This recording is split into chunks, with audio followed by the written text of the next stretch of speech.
Section 5. Mexico City Station reporting of information concerning Oswald after the assassination. A. Reporting of information concerning the photograph of the Mexico Mystery Man. Even though some people in the station clearly disassociated the photograph that was described in MEXI 6453 from Oswald after receiving the October 11th cable, it is clear that some people still considered it possible, for some reason, that the photograph was of Oswald. In October, Ann Goodpasture had argued this very point with Winston Scott. On the day of the assassination, the Mexico City Station cabled headquarters that it was sending as soon as possible copies of only visitor to Sovim 28th of October who could be identical with Oswald. The date was later corrected to read 1st October. Mr. Scott was not the only person in the Mexico Station who still thought that the photo could possibly be Oswald. Redacted testified on this point. Quote, Question. As of the day of the assassination, you thought that there was still a possibility that there was a photograph of Oswald? Answer. Indeed. As I recall, we tried to get that photograph to headquarters as fast as we could. As it turned out, it wasn't necessary to send it, but that was our intention. End quote. The photograph was sent to Dallas, where Special Agent Odom of the FBI showed it to Mrs. Marguerite Oswald on 23rd of November 1963. Mrs. Oswald would later claim it was a photograph of Jack Ruby, beginning a period of controversy and uncertainty about this photograph that has continued to this day. The interaction of the Warren Commission and the CIA on this question is detailed in another section of this report. On 23rd of November, Mexico informed headquarters that, quote, it's obvious photos sent to Dallas were not identical with Lee Oswald, end quote. Since the time of the assassination, this man has been identified as Yuri Ivanovich Moskalev, a Soviet KGB officer. The identification is unconfirmed and comes from only one source. In any case, it is unlikely that this man had any connection with Oswald outside of the mistaken belief of several CIA officers in Mexico. B. Reporting of information concerning Lee Harvey Oswald from the electronic intercept operation aimed at the Soviet embassy. The first cable that Mexico sent to headquarters after the assassination referred headquarters to the cable traffic concerning Oswald that had occurred prior to the assassination. Headquarters replied that they had also noted the connection. Footnote: DIR 84802, November 22, 1963, paragraph 1. The sequence of the cables can be determined in that they were numbered sequentially as they were sent. In this regard, it should be noted that this system can indicate the order in which the cables were sent, but not the order in which they were written, because, at least in Mexico, several of the station officers were drafting and sending cables, hence the order of writing them may not be the same as the order in which they were sent. End footnote. The cable traffic on the day of the assassination and the early traffic from the following day deal almost exclusively with the photograph of the person who later became known as the Mexico Mystery Man. The first cable obviously referred to the October 1st contact and brought it to headquarters' attention by referring headquarters to MEXI 6453. The first cable that specifically refers to the transcripts occurred on the following day. Headquarters cabled Mexico that it was important that the station review all transcripts since 27th of September to locate all material possibly pertinent. The cable went on to instruct the station to send the full transcripts and original tapes to headquarters by special courier. The cable also asks if the original tapes are still available. This committee has not been able to determine how the CIA headquarters knew, on 23rd of November 1963, that a review of the tap material should begin with the production from 27th of September, the day Oswald first appeared at the Soviet and Cuban embassies. There is no record that headquarters had been informed of the September 27th visits prior to this cable having been sent.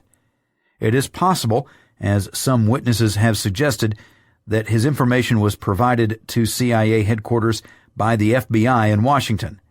If that is the case, then it merely shifts the question. This may indicate that the CIA headquarters was aware of the September 27th visits prior to the assassination. An even stronger inference is that they were aware of those visits at least by the day after the assassination. The manner in which they learned of these visits by that date has not been determined. It is possible that headquarters was informed by telephone. Even though witnesses generally denied that there was a telephone communication between Mexico City and headquarters at the time of the assassination, there is strong evidence that there was such communication on at least 2 instances. As will become evident, the transcripts were cabled to headquarters that same day. It is not clear why headquarters asked that the transcripts and tapes, if they existed, be sent to headquarters by special courier as opposed to cabling the transcripts, which would have been faster. There is no record that indicates that these transcripts of Oswald's calls were sent to headquarters by special courier. On the 23rd, the Mexico City station reported all of the substantive Oswald conversations to headquarters by cable. Logically, one would expect that since the circumstantial evidence indicates that these conversations were linked to Oswald prior to the assassination, that they would all have been reported in one cable, especially in light of the request from headquarters in DIR 84886. At this point, according to the files and records made available to the HSCA staff by the CIA, the Mexico City station had informed headquarters of only the September 28th and the October 1st 1045 conversations. It should be noted that the October 1st 1045 conversation makes reference to the fact that Oswald was also at the embassy on September 28th. The next cable that Mexico City sent to headquarters said, in part, "Other than info already sent re Oswald's connection with Soviet and Cuban embassies, no other info available." The next cable reports a literal transcription of the September 28th and October 1st 1045 conversations. The next cable that refers to the transcripts of Oswald's conversations reports the September 27th 1030 call, the September 27th 405 call, the September 27th 426 call, the October 1st 1031 call, and the October 3rd call. With this cable, Mexico City informed headquarters of all the substantive information available from the Soviet embassy electronic surveillance. Footnote: HSCA staff have wondered whether or not the Mexico City station was entirely forthcoming of their own will with headquarters. This speculation was based on 3 pieces of information. The first is the report in MEXI 7024 that headquarters had all the available information. The second is a note from Win Scott on the routing and record sheet for MEXI 7033, which says, quote, "I had a call from Washington, John Celso, at 1620 hours on 23XI. I told John Celso at 1630 hours our time on 23XI that this would be en route to him." End quote. The third is a cable reporting that on the 23rd, Win Scott had an urgent call to see the President of Mexico. The cable reports that Scott expected the President to express his condolences over the assassination, but, quote, developed that Redacted had located call to Soviet Embassy of Lee Oswald made on 28th of September. Redacted. The committee declines to speculate that the Mexico City station was possibly considering not reporting all the information available to them.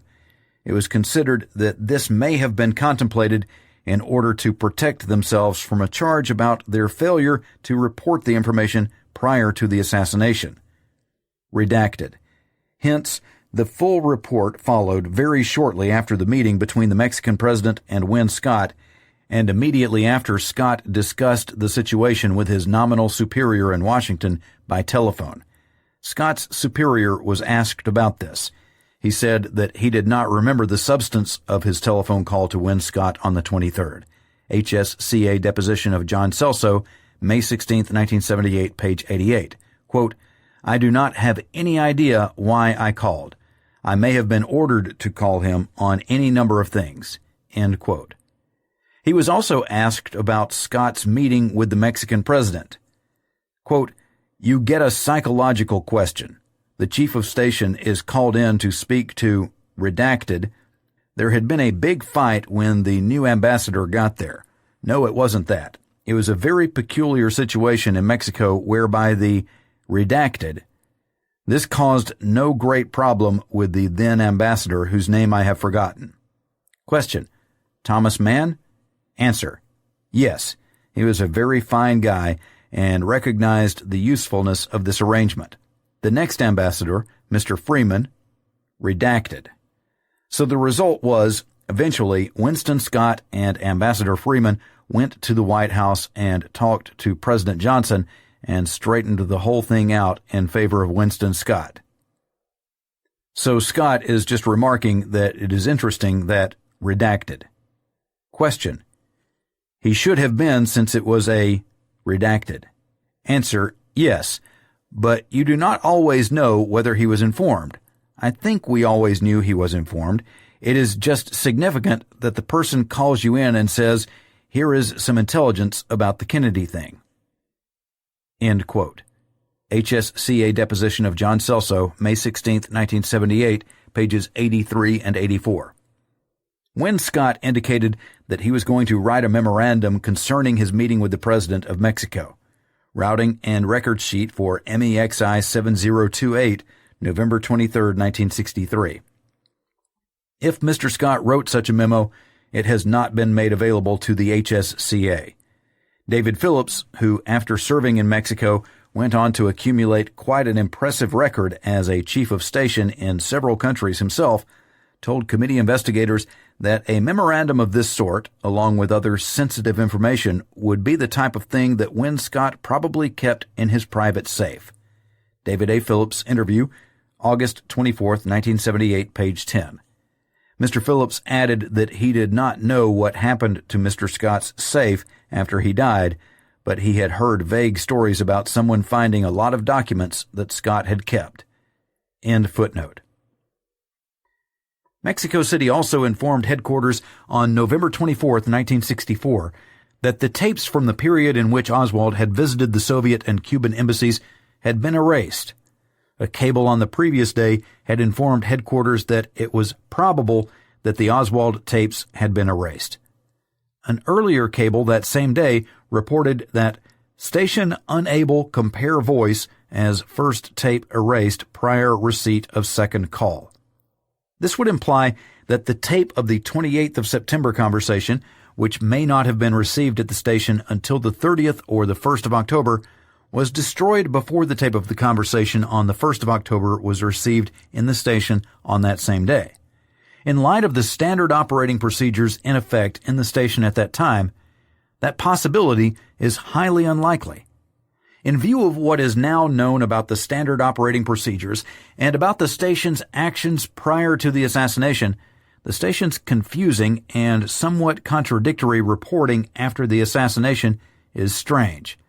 It is possible that these confusions and contradictions arose out of the crisis atmosphere at the station and the rush to report information. This committee has not found any solid evidence that there were sinister qualities in the reporting after the assassination. C. Sylvia Duran.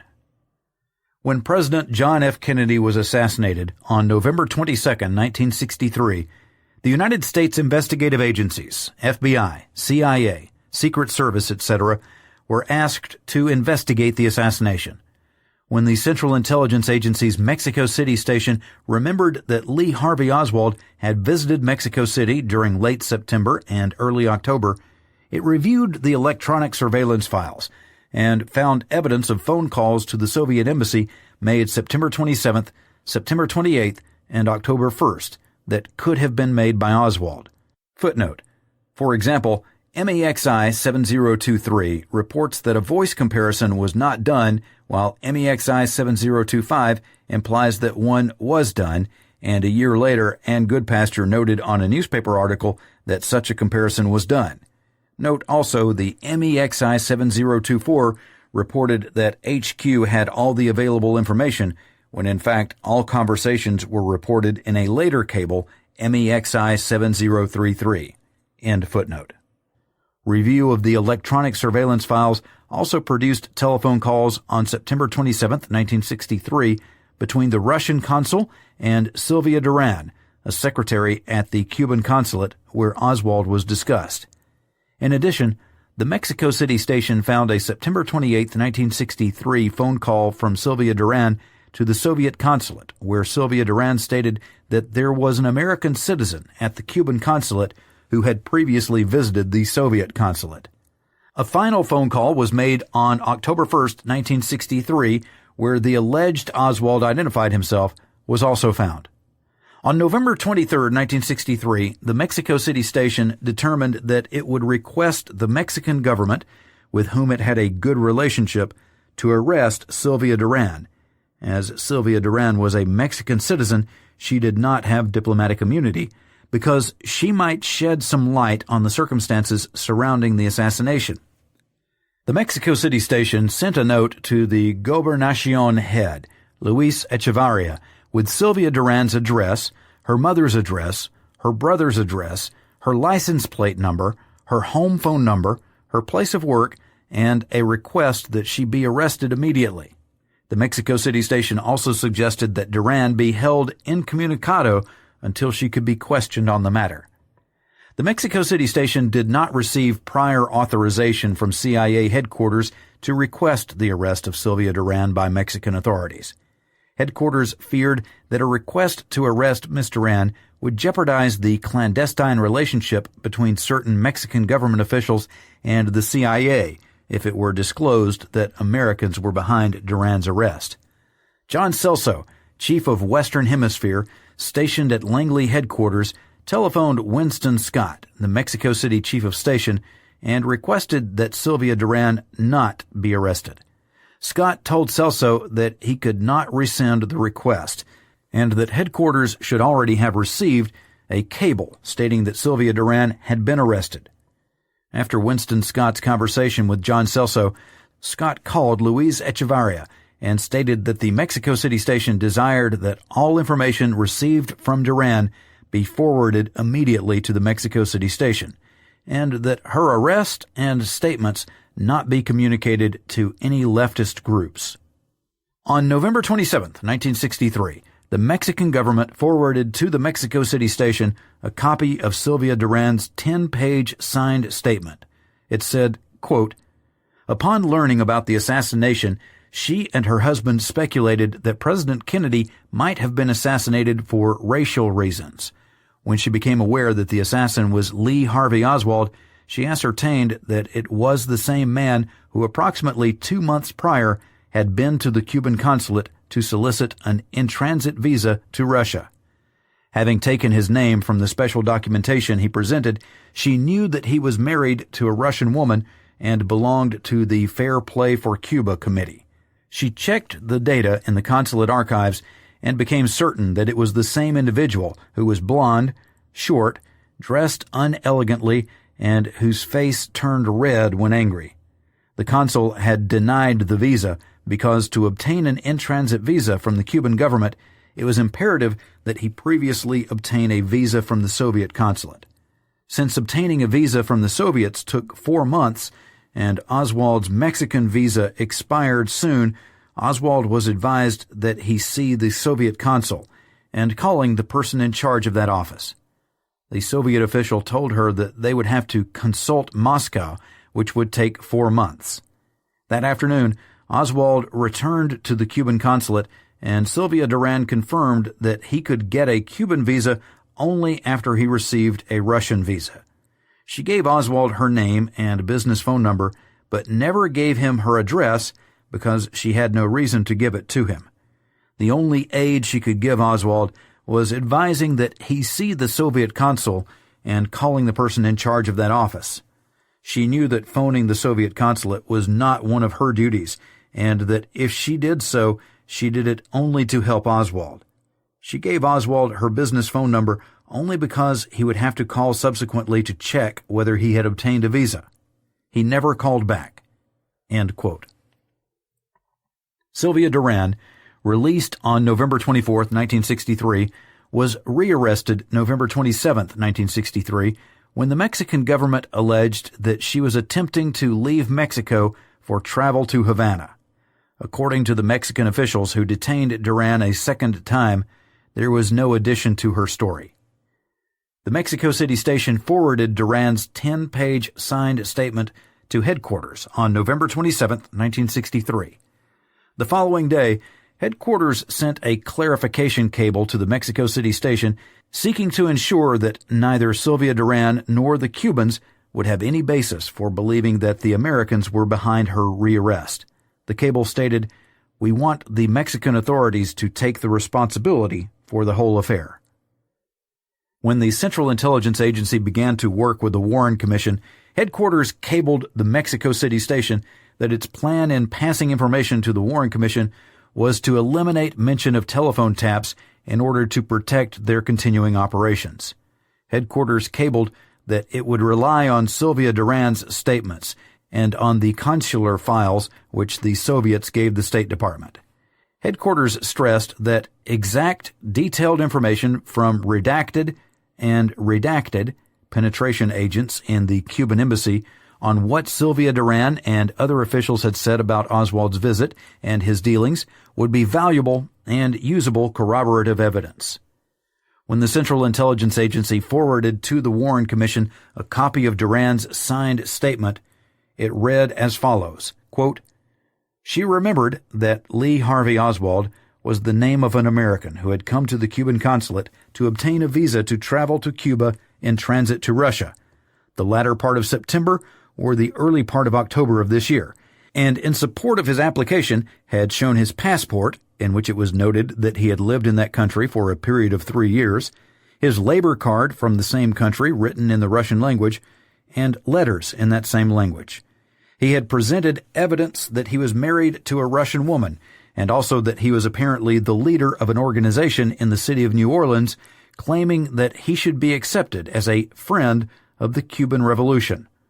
Accordingly, the declarant, complying with her duties, took down all of the information and completed the appropriate application form, and the declarant, admittedly exceeding her responsibilities, informally telephoned the Russian consulate with the intention of doing what she could to facilitate issuance of the Russian visa to Lee Harvey Oswald.